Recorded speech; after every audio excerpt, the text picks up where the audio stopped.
আচ্ছা, ঈশ্বর ছাড়াও কি আধ্যাত্মিক হওয়া যায়? ধরুন একটা রাতের কথা, আপনি একটা খোলা মাঠে দাঁড়িয়ে আছেন, চারিদিকে মানুষ, মাঝখানে জ্বলছে আগুন। কেউ ড্রাম বাজাচ্ছে, কেউ গান করছে, কেউ চোখ বন্ধ করে আকাশের দিকে মুখ তুলে আছেন, যেন কিছু একটা অনুভব করছেন। আপনিও সেই অনুভূতি পাচ্ছেন, সেই উষ্ণতা, সেই সংযোগ, সেই অদ্ভুত অনুভূতি যে আপনি শুধু আপনি নন, আপনি এই মহাবিশ্বের একটা অংশ। কিন্তু ভেতরে ভেতরে আপনি জানেন আপনি কোনো দেবতায় বিশ্বাস করেন না, কোনো ঈশ্বরে নয়, কোনো অতিপ্রাকৃত সত্তায়ও নয়। তাহলে কি আপনি এই মানুষগুলোর দলে নেই? তাহলে কি আপনাকে বলা হবে তুমি এখানে থাকতে পারবে না? তাহলে কি আপনার সেই অনুভূতিটা মিথ্যা? এই প্রশ্নটাই বইটার কেন্দ্র। আজকে আমরা কথা বলবো গডলেস প্যাগানিজম নিয়ে। বইটি সম্পাদনা করেছেন জন হ্যালস্টেড। এই বইটা বলছে না আপনার অনুভূতি মিথ্যা নয়। জন হ্যালস্টেড একজন আমেরিকান লেখক।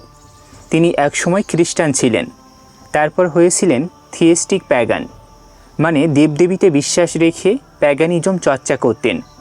এবং তারপর একদিন তিনি সৎভাবে নিজের কাছে স্বীকার করলেন তিনি আসলে কোনো আক্ষরিক দেবতায় বিশ্বাস করেন না। কিন্তু তাতেই তার সমস্যা শুরু হলো, কারণ অনেকে বললেন দেবতায় বিশ্বাস নেই মানে তুমি প্যাগান না, অ্যাথিস্ট প্যাগান, এটা বিরোধভাষী কথা, তুমি এখানে থাকতে পারবে না। তিনি humanisticpaganism.com নামে একটি ব্লগ চালান। সেখানে তিনি লিখতে থাকলেন এবং একদিন বুঝলেন তিনি একা নন। হাজার হাজার মানুষ আছেন যারা ঠিক তার মতোই অনুভব করেন, যারা প্রকৃতিকে পবিত্র মনে করেন, যারা আচার অনুষ্ঠানে অর্থ খোঁজেন, যারা জীবনের বিশালতায় বিস্মিত হন, কিন্তু কোনো ঈশ্বর বা দেবতার কাছে হাঁটু গেড়ে বসেন না। তিনি ঠিক করলেন এদের কণ্ঠস্বর একটা বইয়ে জড়ো করবেন। এই বইটা তাই শুধু একজন মানুষের কথা নয়, এটা একটা অ্যান্থোলজি, আমেরিকা ইউরোপের বিভিন্ন মানুষের সত্যিকারের অভিজ্ঞতার সংকলন। এরা সবাই নিজেদের প্যাগান বলেন, কিন্তু কেউ কোনো আক্ষরিক দেবতায় বিশ্বাস করেন না। এই বইটা তাদের কথা এবং আজকের ভিডিওটা সেই কথারই বাংলা।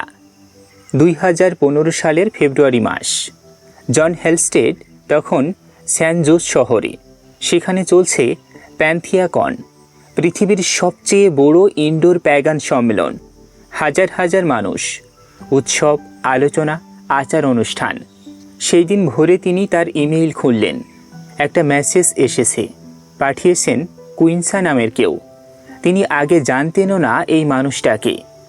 কুইন্সা লিখেছেন, আমাকে বলা হয়েছে আমি অ্যাথিস্ট হলে প্যাগান হতে পারবো না, তাই আমি একা হয়ে গেছি, একা চর্চা করি।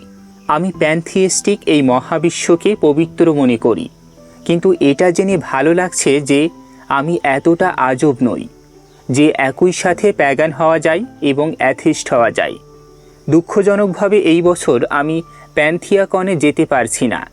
গত 2 বছর গিয়েছিলাম, কিন্তু যখন আমাকে বলা হলো আমি আসলে প্যাগান নই, তখন থেকে আর সেখানে স্বাগত অনুভব করি না। এই ইমেইলটা পড়ে হ্যালস্টেডের চোখে জল এলো কিনা তা বইয়ে লেখা নেই, কিন্তু তিনি লিখেছেন সেই মুহূর্তে তার মাথায় সব কিছু পরিষ্কার হয়ে গেল। সেদিন সম্মেলনের একটা প্যানেল ডিসকাশনে তাকে জিজ্ঞেস করা হলো, আপনি ব্লগিং করে কী অর্জন করতে চান?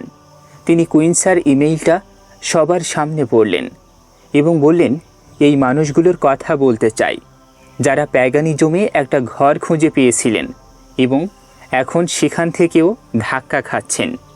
কুইন্সার এই চিঠিটা শুধু একজনের গল্প নয়। হ্যালস্টেড লিখেছেন এই ধরনের চিঠি তিনি অগণিত পেয়েছেন। এমন মানুষ যারা বলেছেন, আপনি লিখলেন আর আমি বুঝলাম আমি একা নই, আমি কতদিন ধরে এই নামটা খুঁজছিলাম, আপনার লেখা আমার জীবন বদলে দিয়েছে। এই বইটা তাদের জবাব। কিন্তু কেন এই পরিস্থিতি তৈরি হলো? বইটায় এর একটা পরিষ্কার ব্যাখ্যা আছে। একদিকে ছিল একটি আন্দোলন, ডিভোশনাল পলিথিয়েজম। আক্ষরিক দেবতায় বিশ্বাসী প্যাগানরা তারা বলতে লাগলেন প্যাগান মানেই দেবতায় বিশ্বাস, দেবতা না থাকলে তুমি প্যাগান নও। অন্যদিকে ছিল আরেকটি আন্দোলন, new atheism, Richard Dawkins, Christopher হিচেন্সদের আন্দোলন। তারা বললেন নাস্তিক মানে সব ধর্ম থেকে মুক্ত।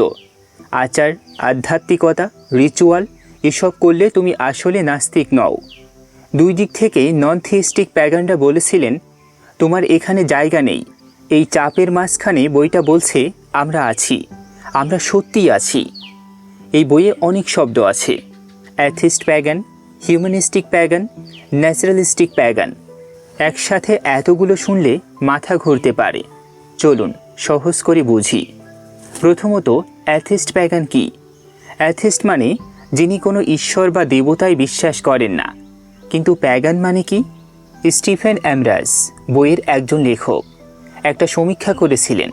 600 এরও বেশি মানুষকে তিনি জিজ্ঞেস করেছিলেন প্যাগানিজম এর সবচেয়ে গুরুত্বপূর্ণ উপাদান কি। 87% মানুষ বললেন প্রকৃতির প্রতি শ্রদ্ধা, মাত্র 10% বললেন দেবতার উপাসনা। তার মানে প্যাগানিজম এর মানুষেরা নিজেরাই বলছেন দেবতা আবশ্যক নয়, প্রকৃতি কেন্দ্র। তাহলে বইয়ের মূল শ্রেণীবিভাগ হলো অ্যাথিস্ট প্যাগান। দেবতায় বিশ্বাস নেই কিন্তু প্যাগান চর্চা করেন। প্রকৃতি, আচার, সম্প্রদায় সবাই আছে, শুধু আক্ষরিক দেবতা নেই। ন্যাচারালিস্টিক প্যাগান বিজ্ঞানকে সত্যের মূল ভিত্তি মানেন। মহাবিশ্বের বিবর্তন, জীবের উদ্ভব এগুলোই তাদের কাছে পবিত্র। এদের কেউ কেউ বলেন স্যাগানস প্যাগানস, কারণ কার্ল সাগান এর মতোই এরা মহাবিশ্বে বিস্ময় খোঁজেন। হিউম্যানিস্টিক প্যাগান মানবিক মূল্যবোধকে কেন্দ্রে রাখেন। নৈতিকতার জন্য ঈশ্বরের অনুমতি দরকার নেই, মানুষের অভিজ্ঞতা ও যুক্তি যথেষ্ট। অ্যাথিও প্যাগান মার্ক গ্রিনের তৈরি শব্দ, অ্যাথিজম প্লাস প্যাগানিজম। সহজ বাংলায় ঈশ্বরহীন প্যাগান।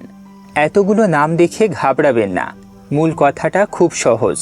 এরা সবাই এই প্রশ্নের উত্তর এক জায়গায় দেন, কোনো অতিপ্রাকৃত দেবতা ছাড়াও কি আধ্যাত্মিক জীবন সম্ভব? এবং এদের উত্তর হলো হ্যাঁ। বইটার ফরওয়ার্ড লিখেছেন মার্ক গ্রিন। তিনি অ্যাথিও প্যাগানিজম এর প্রতিষ্ঠাতা। তিনি লিখেছেন বহু শতাব্দী ধরে যুক্তি ও ধর্মীয় বিশ্বাস পরস্পরের বিরুদ্ধে লড়াই করে এসেছে।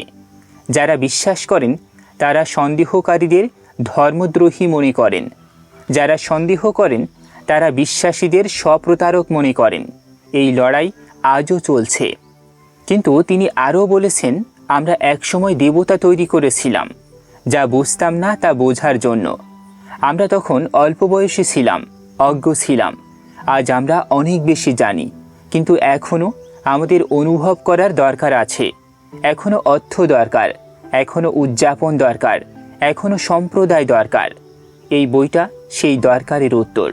এটা বলছে ধর্মের ভেতরে যা ভালো, সৌন্দর্য, সংযোগ, বিস্ময়, অর্থ, সেগুলো পেতে অতিপ্রাকৃতিতে বিশ্বাস করতে হয় না।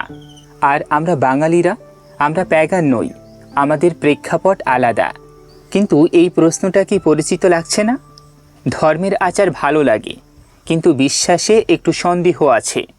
প্রকৃতিতে এক ধরনের পবিত্রতা অনুভব করি, কিন্তু নাম দিতে পারছি না। নাস্তিক বলতেও পারছি না, ধার্মিক বলাটাও ঠিক মনে হচ্ছে না। যদি এই কথাগুলো আপনার কাছে চেনা মনে হয়, তাহলে এই বইটা আপনার জন্যও। এখন আমরা দেখব এই মানুষেরা বিজ্ঞানকে কিভাবে আধ্যাত্মিকতার ভেতরে নিয়ে আসেন। অ্যাপোলো এবং ডায়োনাইসাস এর মাঝামাঝি কোথায় দাঁড়িয়ে আছেন তারা? যুক্তি ও আবেগ দুটো একসাথে কিভাবে সম্ভব? এতক্ষণ আমরা জানলাম নন থিস্টিক প্যাগানরা আছেন। তারা বলেছেন দেবতায় বিশ্বাস না করেও আধ্যাত্মিক হওয়া সম্ভব।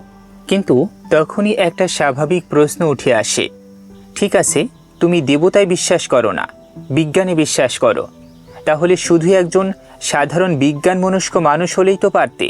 প্যাগানিজম কেন? আচার কেন? প্রকৃতির উদযাপন কেন? এর মধ্যে কি একটা অসঙ্গতি নেই? এই প্রশ্নটাই বইয়ের কেন্দ্র। আর এর উত্তর দিতে বইটা দুজন গ্রিক দেবতার কথা বলে, অ্যাপোলো এবং ডায়োনাইসাস। গ্রিক পুরাণে অ্যাপোলো হলেন সূর্য, যুক্তি এবং শিল্পের দেবতা। পরিষ্কার, স্পষ্ট, নিয়মতান্ত্রিক, সব কিছু বিশ্লেষণ করেন, সব কিছু মাপেন। নন থিস্টিক প্যাগানরা যখন বলেন আমি বিজ্ঞানকে সত্যের সবচেয়ে নির্ভরযোগ্য পথ মনে করি, তখন তারা অ্যাপোলোর পথিক। এই দর্শনের একটা পোশাকি নাম আছে, ফিলোসফিক্যাল ন্যাচারালিজম বা দার্শনিক প্রকৃতিবাদ। সহজ করে বললে মহাবিশ্বকে বোঝাতে কোনো অতিপ্রাকৃত কারণের দরকার নেই, যা আছে তা প্রকৃতির মধ্যেই আছে, বিজ্ঞান সেই প্রকৃতিতে পড়ে। ন্যাচারালিস্টিক প্যাগানরা একটা গুরুত্বপূর্ণ কথা বলেন। অনেক প্যাগান আছেন যারা বলেন, আমি জাদুতে বিশ্বাস করি, যতদিন না প্রমাণিত হয় জাদু নেই, অর্থাৎ না প্রমাণিত হওয়া পর্যন্ত বিশ্বাস করব। ন্যাচারালিস্টিক প্যাগানরা বলেন উল্টো, যতদিন না প্রমাণিত হয় ততদিন বিশ্বাস করব না, অর্থাৎ প্রমাণিত হলে তবে বিশ্বাস করব। এই একটা পার্থক্য তাদের পুরো দৃষ্টিভঙ্গি আলাদা করে দেয়। কোয়ান্টাম মেকানিক্স দিয়ে জাদুকে ব্যাখ্যা করা, তারা বলেন না, কোয়ান্টাম মেকানিক্স ওভাবে কাজ করে না। সাইকিক পাওয়ার বা আধ্যাত্মিক শক্তি, তারা বলবেন দেখাও প্রমাণ, না থাকলে সেটা এখনও অজানা, বিশ্বাসের বিষয় নয়। বইয়ের একটা জায়গায় একটা ছোট্ট কিন্তু অবিশ্বাস্য সুন্দর লেখা আছে, এটাকে বলা হয় এ ন্যাচারালিস্টিক ক্রেড, একটি প্রকৃতিবাদী বিশ্বাসের স্বীকৃতি। এটা তৈরি হয়েছিল একটা সমীক্ষার মাধ্যমে। হিউম্যানিস্টিক প্যাগানিজম এর পাঠকরা মিলে লিখেছেন তারা কি বিশ্বাস করেন। আমি পড়ছি, একটু মনোযোগ দিয়ে শুনুন। জীবনই আমাদের ধর্ম, মহাবিশ্বই আমাদের দেবতা, বিজ্ঞানই আমাদের ধর্মতত্ত্ব, পৃথিবী আমাদের মন্দির, প্রকৃতিই আমাদের ধর্মগ্রন্থ, বিবর্তনই আমাদের সৃষ্টির গল্প, সব সত্যই আমাদের বিশ্বাস, সেবা ও দয়াময় জীবনই আমাদের প্রার্থনা। এটা পড়ে মনে হলো না যে এটা কোনো ধর্মগ্রন্থের কথা? অথচ এখানে কোনো ঈশ্বরের নাম নেই, কোনো অলৌকিকতার দাবি নেই, শুধু আছে এই পৃথিবী, এই মহাবিশ্ব, এই জীবন। অ্যালিসন আরমান একজন বিজ্ঞানের শিক্ষক, পৃথিবীর বিজ্ঞান ও জীবন বিজ্ঞানে তার ডিগ্রি। তিনি বইয়ে লিখেছেন, কেউ যদি তাকে জিজ্ঞেস করে আপনি কি বিশ্বাস করেন, তিনি কি বলবেন? আমি একজন ইউনিটারিয়ান ইউনিভার্সালিস্ট, নিও প্যাগান সায়েন্টিফিক প্যান্থিস্ট হিউম্যানিস্ট, যিনি বুদ্ধিস্ট ইনসাইট মেডিটেশন চর্চা করেন। তিনি বলেছেন, আমার কাছে বিজ্ঞান এবং আধ্যাত্মিকতার মধ্যে কোনো দূরত্ব নেই। বিজ্ঞান মহাবিশ্বকে ব্যাখ্যা করে, এটা আমি ভালোবাসি, কিন্তু বিজ্ঞান আমার সেই গভীর আবেগটার কথা বলে না। যখন আমি একটা গাছের নিচে দাঁড়াই বা রাতের আকাশ দেখি এবং কিছু একটা অনুভব করি যার নাম দিতে পারি না, প্যাগান আচার সেই জায়গাটা পূরণ করে।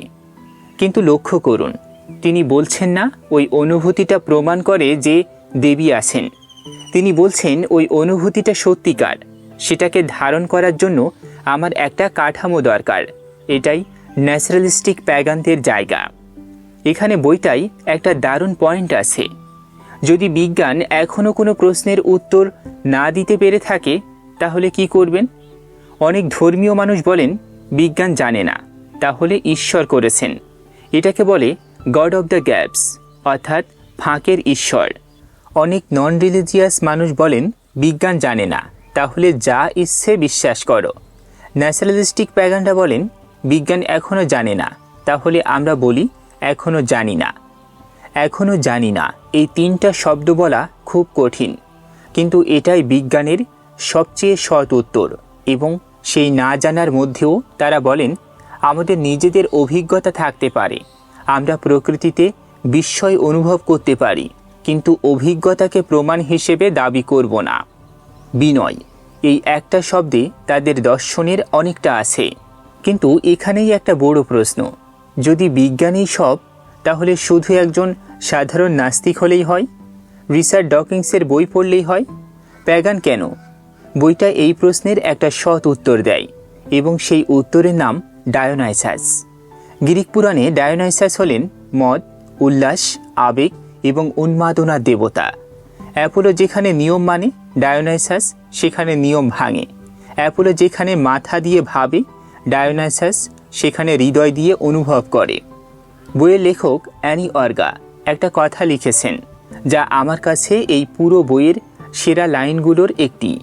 তিনি লিখেছেন, যুক্তির দিক থেকে আমি একজন নাস্তিক, আবেগের দিক থেকে আমি একজন প্যান্থিস্ট। মানে হলো, মাথা বলছে অতিপ্রাকৃত কিছুর প্রমাণ নেই, কিন্তু হৃদয় বলছে এই মহাবিশ্বটা পবিত্র মনে হয়। এবং তিনি বলছেন, আমি দুটো একসাথে রাখব, দুটোর মধ্যে একটাকে মেরে ফেলবো না। এই সাহসটা ছোট নয়।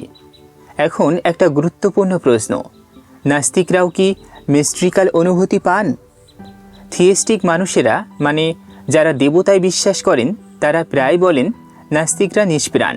তারা বনের সৌন্দর্য দেখে কিছুই অনুভব করে না, ওরা তো রঙের মতো অন্ধ। বইটা এই দাবিটাকে সরাসরি চ্যালেঞ্জ করে। নন থিয়েস্টরাও মিস্ট্রিক্যাল অনুভূতি পান। তারাও বনে গেলে কিছু অনুভব করেন। তারাও রাতের আকাশ দেখে বিস্মিত হন।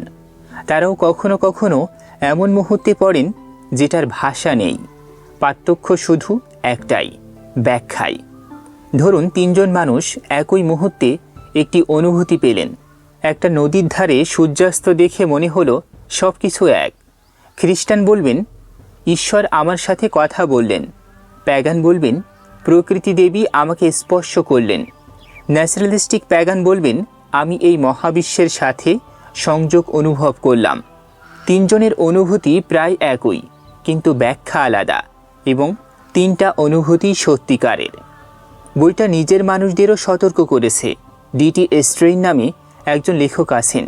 তিনি ন্যাচারালিস্টিক প্যাগানদের একটা বিপদের কথা বলেছেন, এবং এটা পড়ে আমি মনে করেছিলাম এই কথা আমিও চিনি। তিনি লিখেছেন, আমাদের মতো যুক্তিবাদী স্কেপটিক মানুষেরা প্রায় একটা কাজ করেন, নাচের পার্টিতে যান কিন্তু নাচেন না, দেয়ালে হেলান দিয়ে বসে নাচ বিশ্লেষণ করেন, নাচের বায়োলজিক্যাল আন্ডারপিনিং নিয়ে কথা বলেন, ন্যাচারাল কোরিলেটস অফ ড্যান্স নিয়ে তথ্য দেন, তারপর বাড়ি ফিরে যান কোনো না নেচে। তিনি বলেছেন বিজ্ঞানের আলোচনা করা আর বিজ্ঞানের অভিজ্ঞতা নেওয়া এক জিনিস নয়। প্রকৃতির অ্যানাটমি বর্ণনা করা আর প্রকৃতির মধ্যে হারিয়ে যাওয়া এক জিনিস নয়। মাঝে মাঝে অ্যাপোলোকে একটু সরিয়ে রাখতে হয়, ডায়োনাইসাসকে আষ্টে দিতে হয়। ওয়াইন ম্যালিঞ্জার নামে একজন লেখক আছেন বইয়ে। তিনি একটা কথা বলেছেন, ডিসএনচ্যান্টেড ন্যাচারালিজম মানে হলো এমন একটা বিজ্ঞান মনস্কতা যেটা পৃথিবীকে দেখে নিছক মেশিন হিসেবে, যেখানে কোনো বিস্ময় নেই, কোনো পবিত্রতা নেই, শুধু কারণ ফলাফল। তিনি বলেছেন এই দৃষ্টিভঙ্গি বিপজ্জনক, কারণ যে প্রকৃতিকে শুধু রিসোর্স হিসেবে দেখে সে প্রকৃতিকে ধ্বংস করে। বিজ্ঞান এবং বিস্ময় দুটো একসাথে থাকতে পারে। একটা গাছ কার্বন ডাইঅক্সাইড নেয় এবং অক্সিজেন দেয়, এই তথ্যটা সত্য। কিন্তু সেই গাছের নিচে দাঁড়িয়ে যখন মনে হয় এই প্রাণীটা শত শত বছর ধরে এই পৃথিবীতে আছে, সেই অনুভূতিটাও সত্য, একটা অপরটাকে বাতিল করে না। এটাকেই তিনি বলেছেন এনচ্যান্টেড ন্যাচারালিজম, মুগ্ধ প্রকৃতিবাদ। তাহলে এতক্ষণ আমরা কি বুঝলাম? ন্যাচারালিস্টিক প্যাগানরা বিজ্ঞান ছাড়েন না, তারা সংশয় ধরে রাখেন, তারা এখনও জানি না বলার সাহস রাখেন। কিন্তু তারা এটাও বলেন শুধু বিজ্ঞান দিয়ে মানুষের পুরো সত্তাকে ধরা যায় না। আবেগ আছে, বিস্ময় আছে, সংযোগের প্রয়োজন আছে, উদযাপনের প্রয়োজন আছে।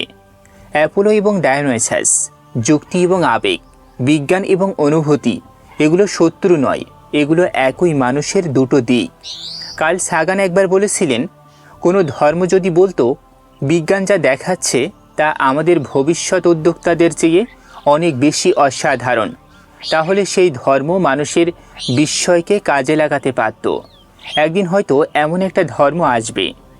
নন থিয়েস্টিক প্যাগানরা মনে করেন সেই দিন এসেছে এবং সেই পথে তারা হাঁটছেন।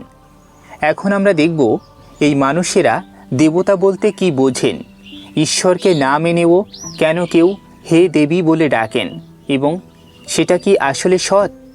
এতক্ষণ আমরা দেখলাম ন্যাচারালিস্টিক প্যাগানরা বিজ্ঞান ছাড়েন না, কিন্তু শুধু বিজ্ঞানেও থেমে থাকেন না।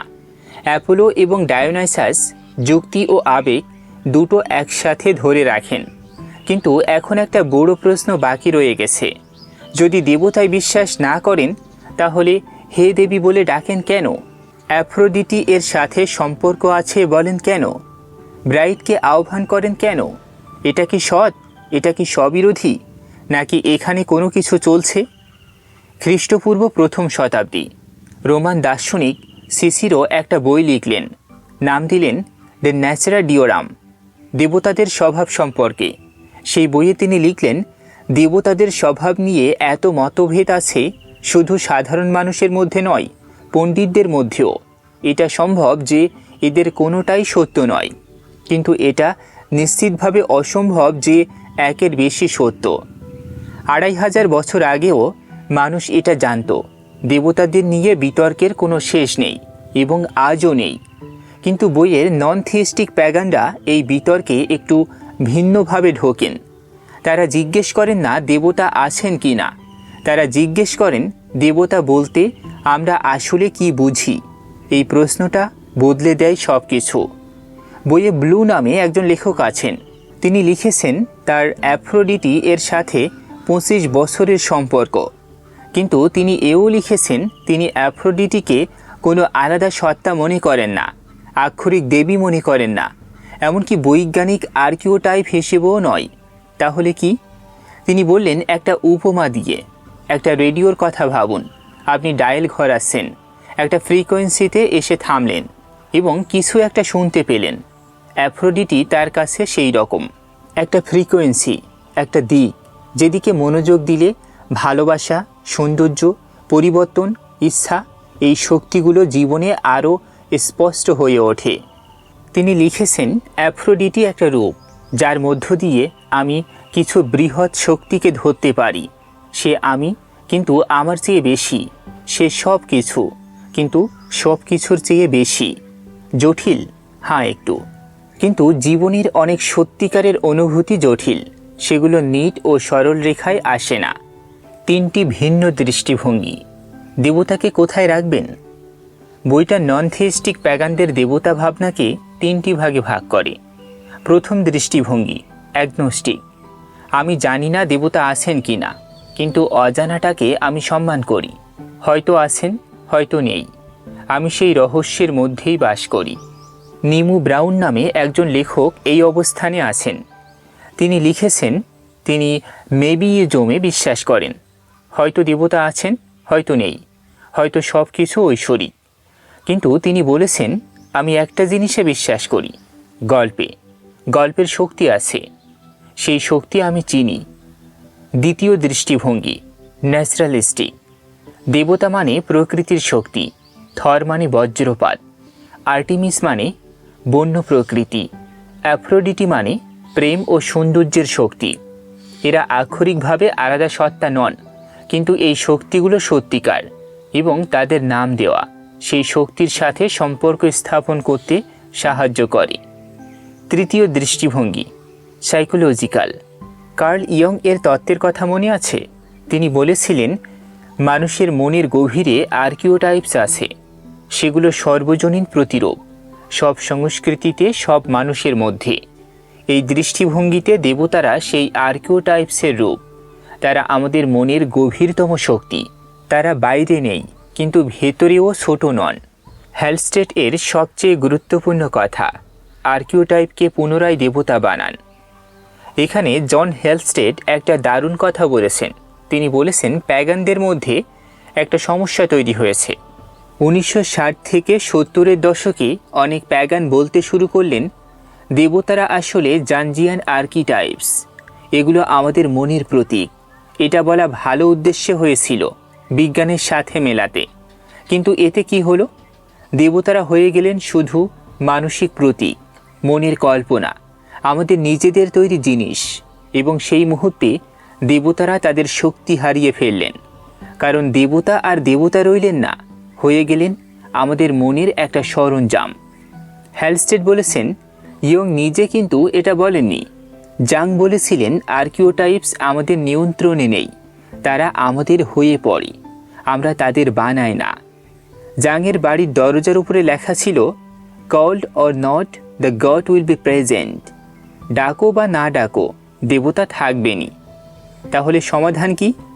হ্যালস্টেড বলেছেন আর্কিওটাইপসকে আবার দেবতা বানাও, মানে এদের মনের সরঞ্জাম হিসেবে দেখা বন্ধ করো, এদের আমাদের চেয়ে বড় কিছু হিসেবে সম্মান করো। বিজ্ঞান বলছে পাহাড় শুধু পাথর ও মাটি, কিন্তু পাহাড়ের সামনে দাঁড়ালে যে অনুভূতি হয় সেটা শুধু পাথর ও মাটির অনুভূতি নয়। সেই অনুভূতিটিকে সম্মান করার নামই হলো দেবতাকে দেবতা থাকতে দেওয়া। বিটি নিউবার্গ বইয়ে একটা অসাধারণ প্রশ্ন করেছেন, একজন ন্যাচারালিস্টিক কেন গড বা গডলেস শব্দ ব্যবহার করবেন? কেন শুধু প্রকৃতি বা মহাবিশ্ব বলবেন না? উত্তরটা বিজ্ঞানের মধ্যেই আছে। মানুষের মস্তিষ্ক মানুষ সদৃশ্য সত্তা প্রক্রিয়া করে আলাদাভাবে। যখন আপনি একটা বস্তুর কথা ভাবেন, মস্তিষ্কের এক অংশ কাজ করে। যখন একজন মানুষের কথা ভাবেন, মস্তিষ্কের সম্পূর্ণ ভিন্ন অংশ সক্রিয় হয়। সম্পর্ক, আবেগ, এমপ্যাথি এগুলো তখন জাগে। তাই প্রকৃতি বললে মস্তিষ্ক একভাবে শোনে, কিন্তু দেবী বললে মস্তিষ্ক শোনে অন্যভাবে।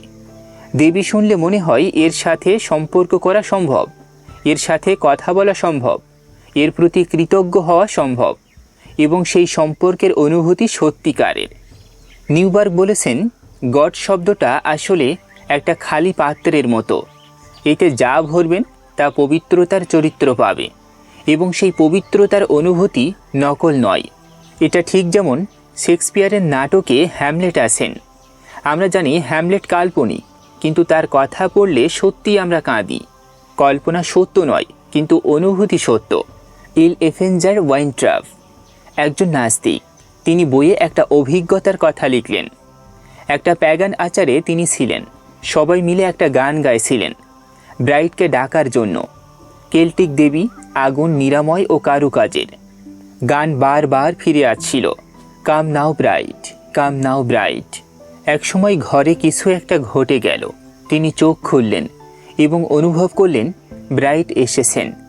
কিন্তু এরপরেই তিনি বুঝলেন ব্রাইট বাইরে থেকে আসেননি, কোনো অতিপ্রাকৃত মাধ্যমে নয়, বরং ঘরের প্রতিটি মানুষের ভেতর থেকে ব্রাইট জেগে উঠেছেন।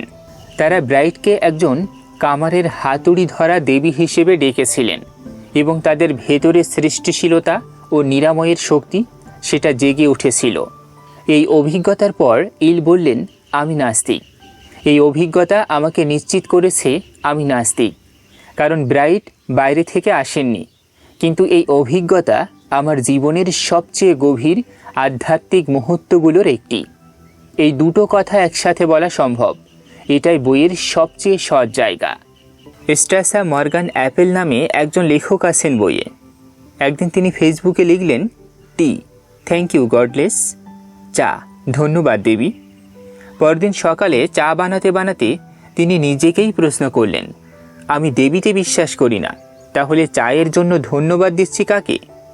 তিনি লিখলেন, আমি দেবীতে বিশ্বাস করি না, আমি দেবীকে অনুভব করি।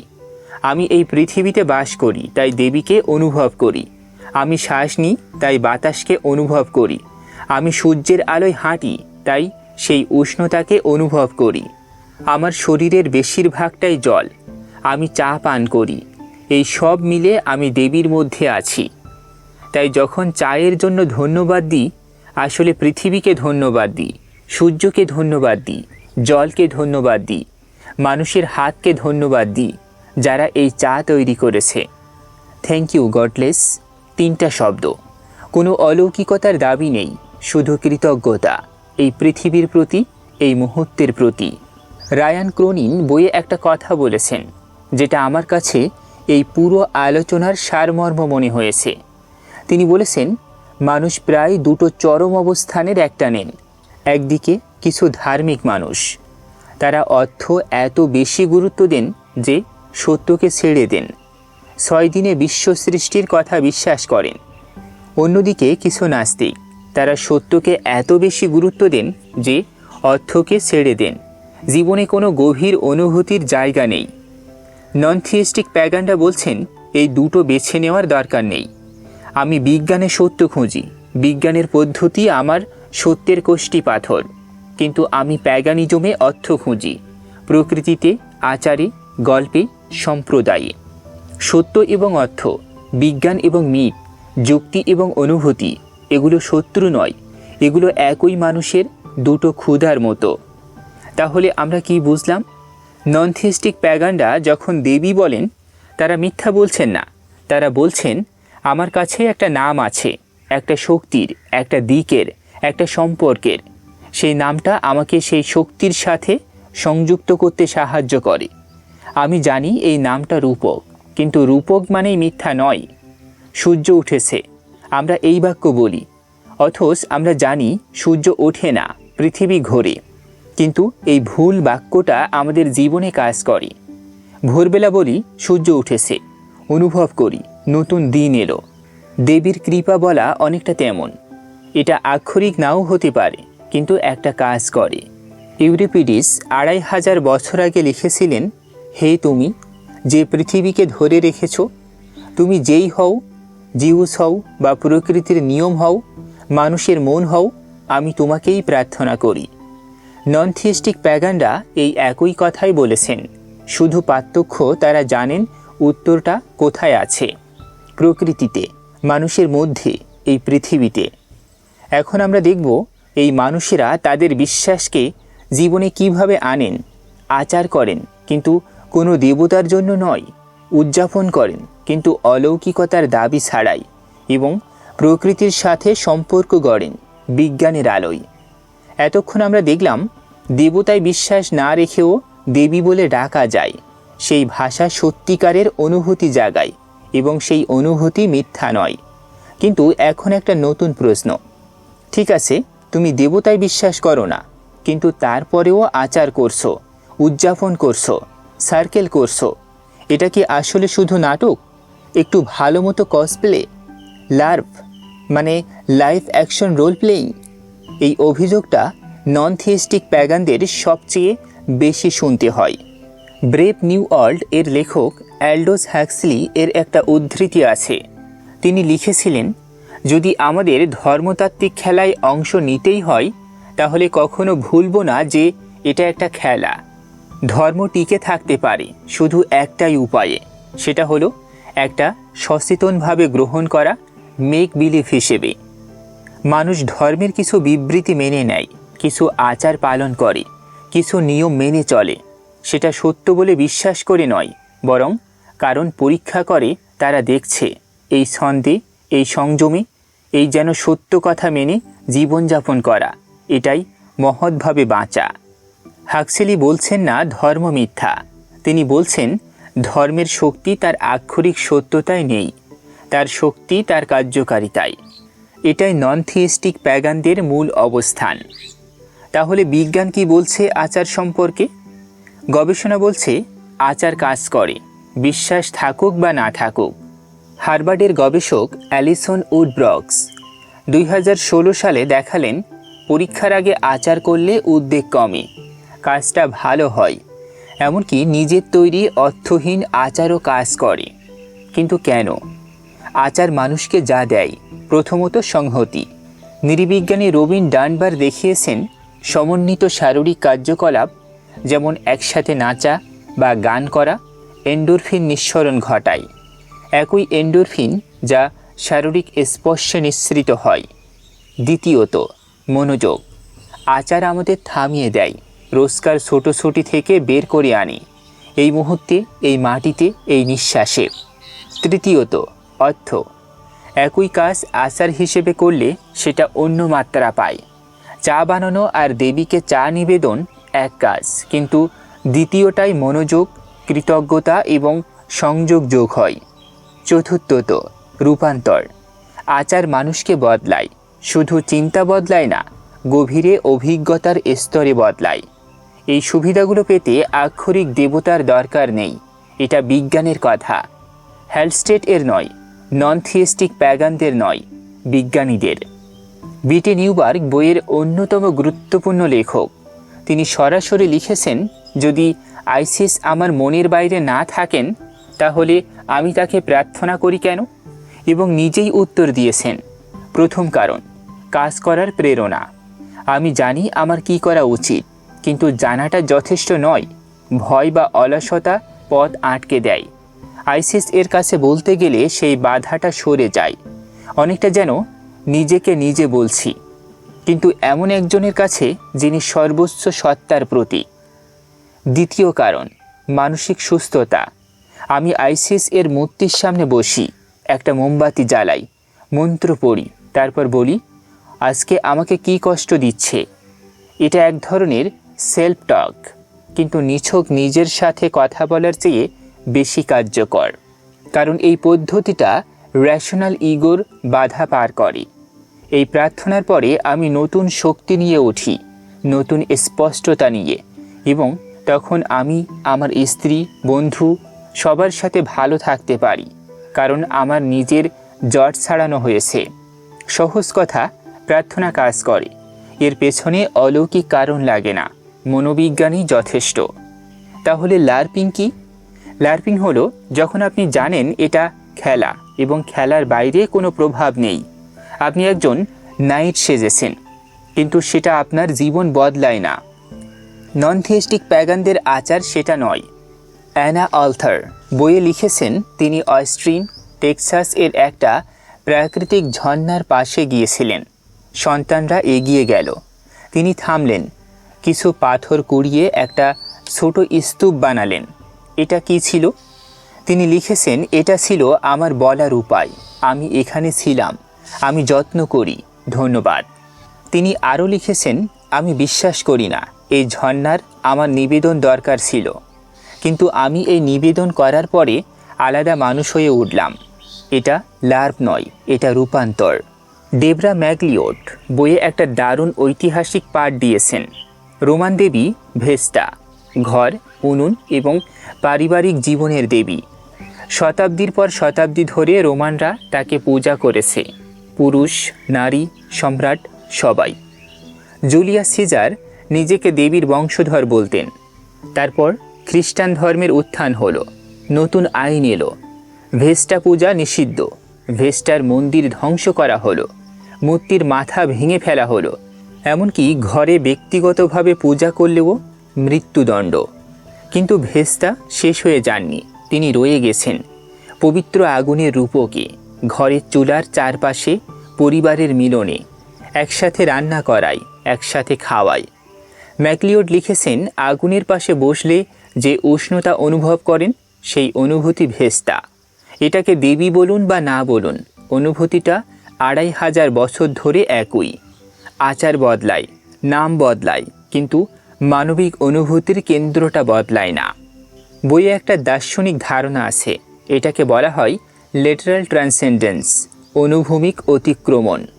সাধারণত ট্রান্সেন্ডেন্স মানে বোঝা যায় উপরে ওঠা, ঈশ্বরের কাছে পৌঁছানো, এই পৃথিবী ছেড়ে অন্য কোথাও যাওয়া। ন্যাচারালিস্টিক প্যাগানদের ট্রান্সেন্ডেন্স অন্যরকম। ভাবুন, আপনি একটা পাহাড়ের পাদদেশে দাঁড়িয়ে আছেন, প্রথম মুহূর্তে অনুভব করলেন এটা আপনার চেয়ে অনেক বড়।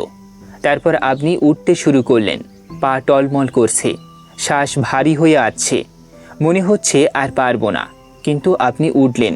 উপরে উঠে দেখলেন পাখি, গাছ, নদী, বাতাস সব একটা অখণ্ড জালের অংশ, আপনিও সেই জালের একটা সুতো। এই অনুভূতির নাম ট্রান্সেন্ডেন্স। কিন্তু আপনি কোথাও যাননি, আপনি এই পৃথিবীতেই থেকে এই পৃথিবীর সাথে গভীরভাবে সংযোগ অনুভব করলেন। নীল ডিগ্রাস টাইসন বিশ্বের অন্যতম বিখ্যাত বিজ্ঞানী। তিনি বলেছেন, আমি যখন রাতের আকাশের দিকে তাকাই আমি ছোট অনুভব করি না, কারণ আমার পরমাণুগুলো ওই তারাগুলো থেকেই এসেছে। মহাবিশ্ব আমার মধ্যে আছে। এই সংযোগটা অনুভব করলে আমি বড় হয়ে যাই। এটাই নন থিয়েস্টিক প্যাগানদের পবিত্রতা, উপরে নয় বাইরে, ঈশ্বরের কাছে নয় পৃথিবীর গভীরে। লুপা নামে একজন লেখক বইয়ে তার গল্প বলেছেন। তিনি দীর্ঘদিন ধরে টোটেমিজম চর্চা করেন, অনেক রকম আচার শিখেছিলেন, ড্রাম বাজাতেন, স্পিরিট ওয়ার্ল্ডে যাত্রা করতেন, কিন্তু এক সময় অনুভব করলেন কিছু একটা নেই, যে সংযোগ খুঁজছেন সেটা পাচ্ছেন না। তখন সব ছেড়ে দিলেন, ড্রাম, বেদি, নির্দিষ্ট দিনক্ষণ সব, শুধু বনে চলে গেলেন। সেখানে কি পেলেন? যা শৈশবে পেয়েছিলাম, সেই সরল জটিলতা মুক্ত সংযোগ। গাছ আছে, নদী আছে, পাখি আছে, আমিও আছি, আর এই আছেটুকুই যথেষ্ট। তিনি লিখেছেন, বিজ্ঞান আমাকে বলে চাঁদ কীভাবে তৈরি হয়েছে, কিভাবে সমুদ্রে জোয়ার আসে, কিন্তু আমার ভেতরে একটা আত্মা আছে যে চাঁদের আলোর রূপলি রঙকে ভালোবাসে। বিজ্ঞান এবং সেই আত্মা দুটো মিলিয়েই আমার অ্যানিমিজম। এটা লার্প নয়, এটা সত্যিকারের সংযোগ। বিশ্বাস ছাড়া, দেবতা ছাড়া, কিন্তু মিথ্যা ছাড়াও। অ্যানা অল্টার বইয়ের 4টি সহজ দৈনিক চর্চার কথা বলেছেন। কোনো মন্দির নেই, কোনো দেবতা নেই, শুধু পৃথিবীর সাথে সম্পর্ক। 1. বৃষ্টির জল সংগ্রহ করুন। বাইরে একটা পাত্র রাখুন, বৃষ্টিতে ভরে নিন। সেই জল পরে কোনো গাছে বা মাটিতে ঢালুন। কাজটা ছোট, কিন্তু এতে আপনি ভাবছেন জল কোথা থেকে আসে, কোথায় যায়, সেই ভাবনাটাই আচার। 2. সাময়িক শিল্প বানান। পাতা দিয়ে ম্যান্ডেলা, পাথর দিয়ে স্তূপ, বালি দিয়ে নকশা। তারপর চলে আসুন, বাতাস ভেঙে দেবে। অনিত্যতার এই পাঠটুকুই ধর্মতত্ত্ব। 3. আবর্জনা কুড়ান। পার্কে বা নদীর ধারে গেলে একটা ব্যাগ নিন, একটু পরিষ্কার করুন। এটা নিবেদন, দেবতার জন্য নয়, এই মাটির জন্য। 4. বাইরে যান খালি চোখে। আজকে চাঁদ কোন পর্যায়ে, ফোনের অ্যাপ না দেখে বের হয়ে দেখুন। ভোরে কোন পাখি ডাকছে, এখন কোন ফুল ফুটছে। তিনি লিখেছেন, একজন বাইরের সত্তার কাছে প্রার্থনা না করলেও সময়, মনোযোগ এবং বিস্ময় দিয়ে নিবেদন করা যায়। এগুলোই একজন মানুষের সবচেয়ে মূল্যবান উপহার। সারা অ্যামিস বইয়ের একজন লেখক। তিনি একটা ছোট্ট গল্প বলেছেন। তিনি থাকেন একটা পুকুরের পাশে। সেই পুকুরে প্রতিদিন বড় হেরন আসে। পাখিটা আসে, অপেক্ষা করে, মাছ ধরে, চলে যায়। সারা লিখেছেন, আমি জানি হেরনটা কোথায় থাকে, কোন সময়ে আসে, কোন লগে বসে, কিন্তু আমি কখনো তার কাছে যেতে পারি না। একটু কাছে গেলেই সে উড়ে যায়। আমি শুধু দূর থেকে দেখি, মুগ্ধ হই। এটুকুই আমার ধর্ম। আমি ঈশ্বরকে এভাবেই বুঝি, যা সব সময় একটু দূরে, যা ধরা দেয় না, কিন্তু প্রতিদিন খুঁজলে পাওয়া যায়। প্রতিদিনের হেরন, প্রতিদিনের বিস্ময়। এটা লার্ভ নয়, এটাই জীবন, এটাই ধর্ম, এটাই গডলেস প্যাগানিজম। তাহলে এতক্ষণ আমরা কি বুঝলাম? নন থিয়েস্টিক প্যাগানদের আচার লার্ভ নয়, কারণ বিজ্ঞান বলছে আচার কাজ করে বিশ্বাস ছাড়াও। মনোবিজ্ঞান বলছে প্রার্থনা কাজ করে দেবতা ছাড়াও।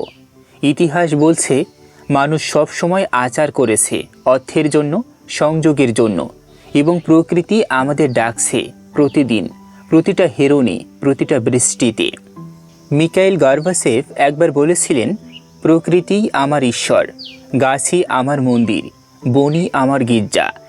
নন থিয়েস্টিক প্যাগানরা বলছেন এই কথাটা শুধু রূপক নয়, এটা আক্ষরিক সত্য। প্রকৃতি তাদের মন্দির, প্রতিদিনের বিস্ময় তাদের প্রার্থনা, এবং এই পৃথিবীর প্রতি ভালোবাসা তাদের ধর্ম। এরপর আমরা দেখব এই মানুষেরা কিভাবে এই পথে এলেন, তাদের ব্যক্তিগত গল্প, এই আন্দোলন কোথায় যাচ্ছে, এবং এইসব কথা আমাদের বাংলাভাষী চিন্তাশীল মানুষদের কি বলছে। এতক্ষণ আমরা অনেক কিছু দেখলাম ন্যাচারালিস্টিক প্যাগান কারা, এরা কিভাবে বিজ্ঞান ও আবেগ একসাথে ধরে রাখেন, দেবতাকে নতুনভাবে সংজ্ঞায়িত করার সাহস, আচার ও প্রকৃতির সাথে তাদের সম্পর্ক। কিন্তু এখনও একটা প্রশ্ন বাকি, এই মানুষেরা এই পথে এলেন কিভাবে? তাদের নিজের গল্প কি? এই আন্দোলন কোথায় দাঁড়িয়ে আছে ইতিহাসের পাতায়, এবং ভবিষ্যতে কোথায় যাচ্ছে? এখন আমরা জানব সেই গল্পগুলো। 2000 সাল, জন হ্যালস্টেড তখন মরমন খ্রিস্টান। 25 বছর ধরে ঈশ্বরের বিচারের ভয়ে বড় হয়েছেন। একদিন হঠাৎ একটা মুহূর্ত এলো। তিনি বুঝলেন যে ঈশ্বরকে তিনি ভয় পেতেন, যার অনুমোদনের জন্য সারা জীবন মরিয়া থেকেছেন, সেই ঈশ্বর তিনি নিজেই তৈরি করেছেন। নিজের ভেতরের সবচেয়ে কঠোর সমালোচক, বিচারক অংশটাকে তিনি বাইরে প্রজেক্ট করেছিলেন এবং সেটাকে ঈশ্বর নাম দিয়েছেন। তিনি লিখেছেন, এটা ছিল যেন বহু বছর ধরে যাকে ভয় পেয়েছি, হঠাৎ বুঝলাম সে আমি নিজে, আয়নার দিকে তাকিয়ে আছি। সেই মুহূর্তে তিনি একই সাথে অনুভব করলেন ভয় এবং মুক্তি। ফ্রেডরিক নিটসে 1882 সালে লিখেছিলেন, ঈশ্বর মৃত এবং আমরাই তাকে হত্যা করেছি। এখন কি আমাদের নিজেদেরই ঈশ্বর হতে হবে? কিন্তু হ্যালস্টেড বললেন, না, ঈশ্বর মরলে অহংকার তার সিংহাসনে বসে। এটা নিটসের নিজের ট্র্যাজেডি। তার বদলে হ্যালস্টেড বেছে নিলেন অন্য পথ। ঈশ্বর মারা গেলে দেবতারা জীবন ফিরে পায়, মানে একক সর্বশক্তিমান ঈশ্বরের বদলে এলো অনেক শক্তি, অনেক রূপ, অনেক গল্প। অ্যাপোলো এবং ডায়োনাইসিস দুজনই, কঠোরতা এবং উল্লাস দুটোই। ক্যাথলিন কোল 16 বছর বয়সে প্যাগানিজমে এসেছিলেন, একটা প্যাগান পরিবারের কাছে। যেখানে সে দেখল মানুষ দেবদেবীদের ডাকছে, সে ভাবল আমাকেও করতে হবে। সে আইরিশ ও সুইডিশ বংশের, তাই কেল্টিক ও নর্স দেবদেবীদের খুঁজতে গেল। সে ডাকল, কেউ সাড়া দিল না। সে মনে মনে দেখার চেষ্টা করল, কিন্তু কিছুই দেখা গেল না। যত পদ্ধতিতে চেষ্টা করল, সব চেষ্টা ব্যর্থ হলো। তখন সে বুঝল দেবতারা আমাদের বানায়নি, আমরা দেবতাদের বানিয়েছি। এই উপলব্ধি প্রথমে তাকে একা করে দিল। প্যাগান সম্প্রদায় থেকে নিজেকে সরিয়ে নিল, কারণ সে ভাবল দেবতা ছাড়া সে প্যাগান নয়। কিন্তু তারপর সে খুঁজল অন্য পথ। ফিজিক্স পড়ল, মেডিটেশন শিখল এবং একদিন খুঁজে পেল মহাবিশ্ব নিজেই তার পবিত্রতার উৎস। 13.8 বিলিয়ন বছর আগে যে তারাই আমাদের পরমাণু তৈরি হয়েছিল, সেই তারার গল্পটা তার কাছে কোনো দেবদেবীর গল্পের চেয়ে কম পবিত্র নয়। নীল ডি গ্রেস টাইসন এর কথা দিয়ে সে শেষ করল, শুধু আমরা মহাবিশ্বে নেই, মহাবিশ্ব আমাদের মধ্যে। এর চেয়ে গভীর আধ্যাত্মিক অনুভূতি আমি আর কোনো কিছুতে পাই না। বিটি নিউবার্গ বইয়ের অন্যতম গুরুত্বপূর্ণ কণ্ঠ। 2009 সালের গ্রীষ্মের একটি সন্ধ্যা, তিনি নদীর ধারে একটা ছোট বেদির সামনে দাঁড়িয়ে, হাতে পার্সেফোন এর জন্য তৈরি একটি নিবেদন। পার্সেফোন হলেন অ্যানসাইন গ্রিক গডলেস অফ স্পিরিং। 9 মাস ধরে গলায় পড়েছেন সেটা। আজ মাটিতে পুঁতে দেওয়ার দিন। তিনি মন্ত্র পড়লেন, ডিমিটার ও পার্সেফোনকে ডাকলেন, কিন্তু কথাগুলো ফাঁকা লাগছিল। বছরের পর বছর তিনি এই দেবীদের সাথে সম্পর্ক রেখেছেন, কিন্তু জানতেন এরা সত্যিকারের সত্তা নন, আর এই সত্যটা আর বহন করা যাচ্ছিল না। আঙুল মাটিতে ঢুকিয়ে নিবেদনটা পুঁতে দিলেন।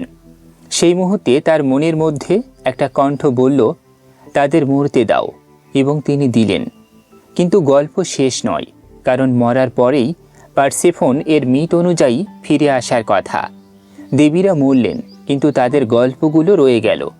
ঋতু পরিবর্তনের গল্প, মৃত্যু ও পুনর্জন্মের গল্প, এই পৃথিবীর চক্রের গল্প, এবং সেই গল্পগুলোকে বুকে নিয়েই তিনি হলেন হিউম্যানিস্টিক প্যাগান। দেবতা ছাড়া, কিন্তু গল্প নিয়ে। আচ্ছা, নন থিস্টিক প্যাগানিজম কি নতুন? উত্তর হলো না। খ্রিস্টপূর্ব 5ম শতাব্দী গ্রিক দার্শনিক ডায়াগোরাস অব মেলোস, ইতিহাসের প্রথম পরিচিত নাস্তিক। তিনি প্রকৃতির উদযাপন থেকে সরে যাননি। খ্রিস্টপূর্ব 3য় শতাব্দী এপিকিউরাস বললেন, দেবতারা হয়তো আছেন, কিন্তু মানুষের বিষয়ে মাথা ঘামান না, তাই ভয়ের কোনো কারণ নেই, বরং এই জীবনকে, এই পৃথিবীকে আলিঙ্গন করো।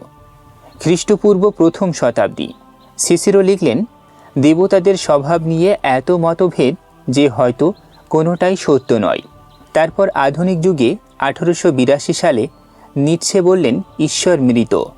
কার্ল সাগান বিজ্ঞানী, নাস্তিক, কিন্তু তিনি মহাবিশ্বকে দেখে কাঁদতেন, তারার দিকে তাকিয়ে বিস্মিত হতেন।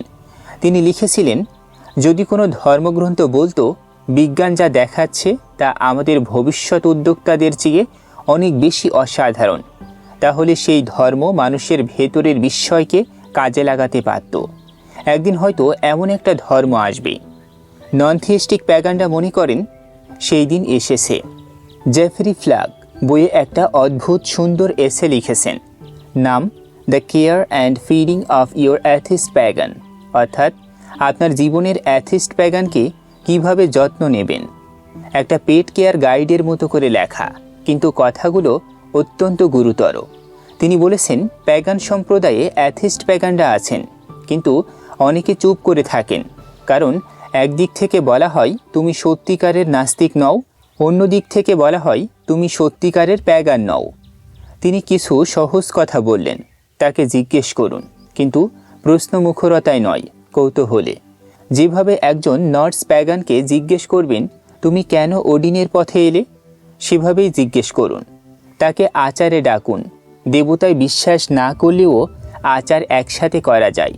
এবং সবচেয়ে গুরুত্বপূর্ণ, মনে রাখবেন, তোমার অ্যাথিস্ট প্যাগান বন্ধু তোমার পাশে আছে, কারণ সে চায় তোমার সম্প্রদায়ে কিছু একটা আছে যা তাকে টানে, সেটাকে সম্মান করো।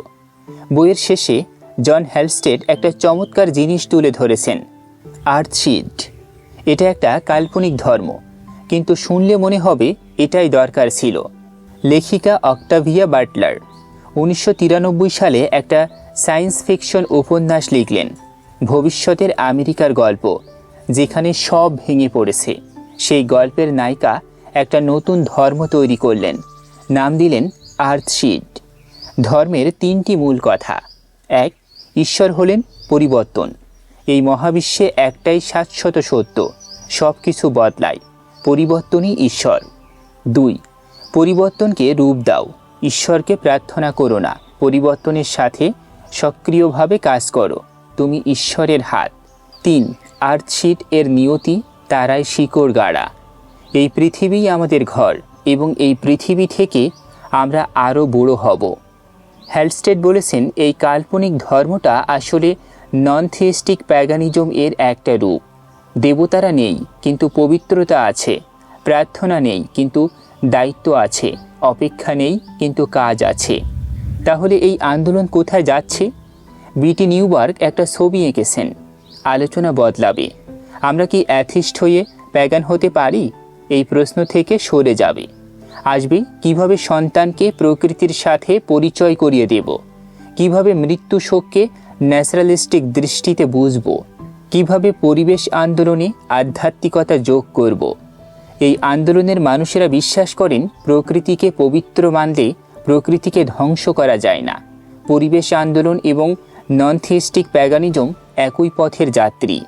ছোট ছোট সমাবেশ হবে শহরে, ইন্টারনেটের পর্দা থেকে বের হয়ে পার্কে, বনে, নদীর ধারে মানুষ একসাথে জড়ো হবে, আচার করতে, প্রকৃতি দেখতে, গল্প বলতে। নতুন প্রজন্ম আসবে যারা ডিফেন্সিভলি অ্যাথিস্ট নয়, যারা প্রকৃতিতে বড় হয়েছে, যারা বিজ্ঞান ও বিস্ময়কে একসাথে ধরে বড় হয়েছে। মার্ক গ্রিন লিখেছিলেন, প্যাগান সম্প্রদায়ের সবচেয়ে মূল্যবান সম্পদ হলো তারা মানুষের চেতনার সাথে কাজ করতে জানে, আচার করতে জানে, সম্মিলিতভাবে নতুন কিছু অনুভব করতে পারে। এই দক্ষতা অ্যাথিস্ট কমিউনিটির নেই, কিন্তু নন থিয়েস্টিক প্যাগানরা দুটো নিয়ে এসেছেন, বিজ্ঞানের সততা আর আচারের শক্তি। এখন আপনার দিকে ফিরি। আমরা প্যাগান নই, উইকান নই, কেল্টিক বা নর্স ঐতিহ্যের বাইরে থেকে বড় হয়েছি। কিন্তু এই বইয়ের প্রশ্নগুলো কি সত্যিই আমাদের অপরিচিত? আপনি কি কখনো মসজিদে বা মন্দিরে গিয়ে অনুভব করেছেন এই জায়গাটা আলাদা, এখানে কিছু একটা আছে? সেই কিছু একটাকে ঈশ্বর বলতে পারছেন না? আপনি কি বর্ষার প্রথম বৃষ্টিতে মাটির গন্ধে থমকে গিয়েছেন? রাতের আকাশে হাজার তারা দেখে মনে হয়েছে এই মহাবিশ্বটা এত বিশাল যে আমি কিছুই না? আর সেই কিছুই না অনুভব করতেই একটা অদ্ভুত শান্তি পেয়েছেন? আপনি কি পরিবেশ নিয়ে চিন্তিত, কিন্তু কোনো ধর্মীয় ভাষায় সেটা বলতে পারছেন না? আপনি কি বিজ্ঞান মানেন, কিন্তু জীবনে কিছু একটা বেশি আছে বলে মনে হয়? যদি এই কথাগুলোর কোনোটা আপনার মনে ধরে, তাহলে আপনি গডলেস প্যাগানিজম এর একেবারে কেন্দ্রীয় প্রশ্নের কাছে দাঁড়িয়ে আছেন। এই বইটা আমেরিকায় লেখা, কিন্তু প্রশ্নগুলো মানবিক।